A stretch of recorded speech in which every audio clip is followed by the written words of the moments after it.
la Chine a financé la crise congolaise. En 1960, la République démocratique du Congo devient indépendante.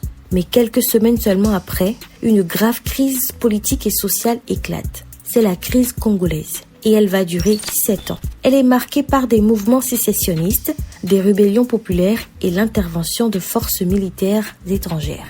Voici le résumé de l'histoire. Dans la province du Katanga, des mercenaires européens, sud-africains et rhodésiens sont recrutés par des sociétés minières belges pour soutenir un mouvement séparatiste. Les Nations Unies finissent par expulser ces mercenaires, mais la situation reste fragile. En 1963, après leur départ, le Congo sombre à nouveau dans le chaos. En 1964, une rébellion rude d'inspiration marxiste soutenue par la République populaire de Chine s'étend rapidement et contrôle les 2/3 du pays.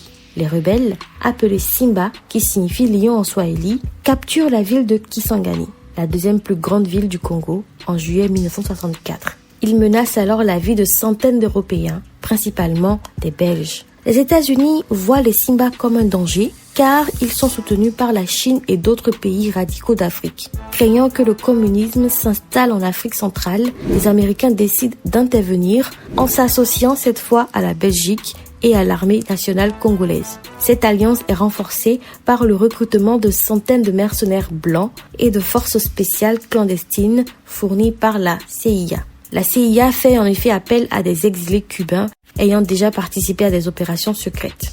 Ensemble, toutes ces forces libèrent Kisangani et mènent des opérations pour empêcher l'approvisionnement des rebelles en armes et en vivres. À partir de septembre 1965, ils organisent même des missions navales sur le lac Tanganyika pour bloquer les aides venues de pays comme la Chine et l'Algérie. Che Guevara, le célèbre révolutionnaire cubain, tente également de soutenir la rébellion Simba pour déclencher une révolution populaire en Afrique. Mais il reste au Congo seulement 6 mois et sa mission échoue. Malgré le soutien de certains pays étrangers, les Simba sont progressivement vaincus. L'intervention conjointe des forces américaines, belges et congolaises, ainsi que l'utilisation de mercenaires et de forces clandestines, met fin à la rébellion. Cette période marque une étape importante dans l'histoire du Congo et des luttes d'influence en Afrique pendant la guerre froide.